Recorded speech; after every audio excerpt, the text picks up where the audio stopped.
மத்தேயு அதிகாரம் 8 வசனம் 1. அவர் மலையிலிருந்து இறங்கிய போதோ திரளான ஜனங்கள் அவருக்கு பின் சென்றார்கள். வசனம் 2. குஷ்டரோகி ஒருவன் வந்து அவரை பணிந்து, ஆண்டவரே, உமக்கு சுத்தமானால் என்னை சுத்தமாக்கும், உம்மால் ஆகும் என்றான். வசனம் 3. இயேசு தமது கையை நீட்டி அவனை தொட்டு, எனக்கு சித்தமுண்டு, சுத்தமாகு என்று. உடனே குஷ்டரோகம் நீங்கி அவன் சுத்தமானான். வசனம் 4. இயேசு அவனை நோக்கி, இதை நீ ஒருவனுக்கும் சொல்லாதபடிக்கு எச்சரிக்கையாயிரு.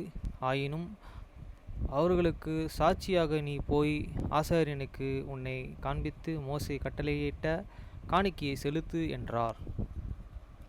வசனம் 5. இயேசு கப்பர்நாகுமில் பிரவேசித்த பொழுதோ 100க்கு அதிபதி ஒருவன் அவரிடத்தில் வந்து, வசனம் 6. ஆண்டவரே, என் வேலைக்காரன் வீட்டிலே திமிர்வாத காரணமாய் கிடந்து கொடிய வேதனைப்படுகிறான் என்று அவரை வேண்டிக் கொண்டான். வசனம் 7. அதற்கு இயேசு, நான் வந்து அவனை சொஸ்தமாக்குவேன் என்றார். வசனம் 8. 100க்கு அதிபதி பிரதியுத்தரமாக, ஆண்டவரே, நீர் என் வீட்டுக்குள் பிரவேசிக்க நான் பாத்திரன் அல்ல. ஒரு வார்த்தை மாத்திரம் சொல்லும், அப்பொழுது என் வேலைக்காரன் சொத்தமாவான். வசனம் 9. நான் அதிகாரத்துக்கு கீழ்ப்பட்டவனாயிருந்தும் எனக்கு கீழ்ப்பட்டு இருக்கிற சேவகரும் உண்டு. நான் வேறு ஒருவனென்றால்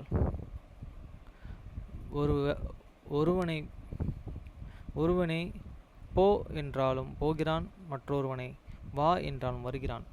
என் வேலைக்காரன் இதை செய்ய என்றால் செய்கிறான் என்றான். வசனம் 10. இயேசு அதை கேட்டு ஆச்சரியப்பட்டு தமக்கு பின் செல்கிறவர்களையே நோக்கி, இஸ்ரவேலுக்குள்ளும் நான் இப்படிப்பட்ட விசுவாசத்தை காணவில்லையே என்று மெய்யாகவே உனக்குச் சொல்கிறேன். வசனம் 11. அநேகர்கள் கிழக்கிலும் மேற்கிலும் வந்து பரலோக ராஜ்யத்தில் ஆபிரகாம், ஈசாக்கு, யாக்கோபு என்பவர்களுடனே பந்தி இருப்பார்கள். வசனம் 12. ராஜ்யத்தின் புத்திரரோ புறம்பான இருளிலே தள்ளப்படுவார்கள். அங்கே அழுகையும் பற்கடிப்பும் உண்டாயிருக்கும் என்று உங்களுக்கு சொல்கிறேன் என்றார்.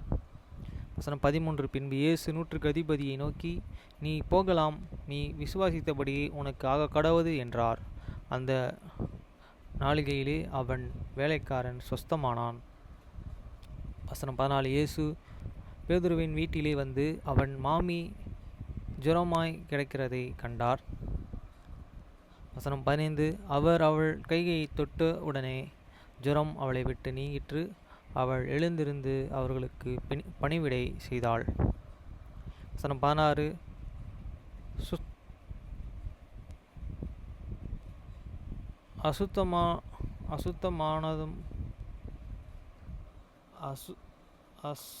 அஸ்தமானமானும் போது பிசாசு பிடித்திருந்த அநேகரை அவரிடத்தில் கொண்டு வந்தார்கள். அவர் அந்த ஆவிகளை தமது வார்த்தையினாலே துரத்தி பிணையாளிகள் எல்லாரையும் சொஸ்தமாக்கினார். வசனம் 17. அவர் தாமே தம்முடைய பலவீனங்களாலே ஏற்றுக்கொண்டு தம்முடைய நோய்களையே சுமந்தார் என்று ஏசாயா தீர்க்கதரிசியினாலே உரைக்கப்பட்டது நிறைவேறும்படி இப்படி நடந்தது. வசனம் 18. பின்பு திரளான ஜனங்கள் தம்மை சூழ்ந்து இருக்கிறதை இயேசு கண்டு அக்கரைக்கு போக கட்டளையிட்டார். வசனம் 19. அப்பொழுது வேதபாரகன் ஒருவன் வந்து, போதகரே, நீர் எங்கே போனாலும் உம்மை பின்பற்றி வருவேன் என்றான். வசனம் 20. அதற்கு இயேசு, நரிகளுக்கு குழிகளும் ஆகாயத்து பறவைகளுக்கு கூடுகளும் உண்டு, மனுஷகுமாரனுக்கே தலை சாய்க்க இடமில்லையே என்றார்.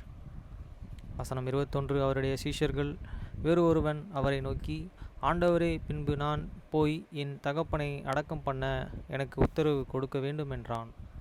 வசனம் 22.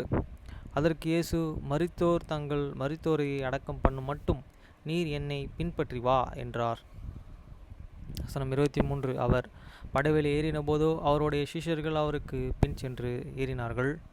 வசனம் 24. அப்பொழுது படவு அலைகளினாலே மூடப்பட்டதாய் கடலிலே பெருங்காற்று உண்டாயிற்று. அவரோ நித்திரையாயிருந்தார். வசனம் 25. அப்பொழுது அவருடைய சிஷ்யர்கள் வந்து அவரை எழுப்பி, ஆண்டவரே, எங்கள் இறைச்சியும் மடிந்து போகிறோம் என்றார்கள். வசனம் 26. அதற்கு அவர்கள், அற்ப விசுவாசிகளே, ஏன் பயப்படுகிறீர்கள் என்று சொல்லி எழுந்து அக்காற்றையும் கடலையும் அதட்டினார். உடனே மிகுந்த அமைதல் உண்டாயிற்று. வசனம் 27. அந்த மனுஷர்கள் ஆச்சரியப்பட்டு, அவர் எப்படிப்பட்டவரோ, காற்று கடலும் அவருக்கு கீழ்ப்படுகிறதே என்றார்கள். வசனம் 28. அவர் அக்கரையிலே கோர்சேரானார் நாட்டிலே வந்தபொழுதோ பிசாசு பிடித்து இருந்த 2 பேர் பிரேத குழிகளிலிருந்து புறப்பட்டு அவருக்கு எதிராக வந்தார்கள். அவர்கள் மிகவும் கொடியராய் இருந்தபடினால் அந்த வழியாக ஒருவனும் கடக்கக்கூடாதாக இருந்தது. வசனம் 29. அவர்கள் அவரை நோக்கி, இயேசுவே, தேவனுடைய குமாரனே, எங்களுக்கு உமக்கும் என்ன காலம் வரும் முன்னே எங்களை வேதனைப்படுத்த இங்கே வந்தீரே என்று கூப்பிட்டார்கள். 30 வசனம். அவர்களுக்கு கொஞ்ச தூரத்திலே அநேக பன்றிகள் கூட்டம் மேய்ந்து கொண்டிருந்தன. வசனம் 31.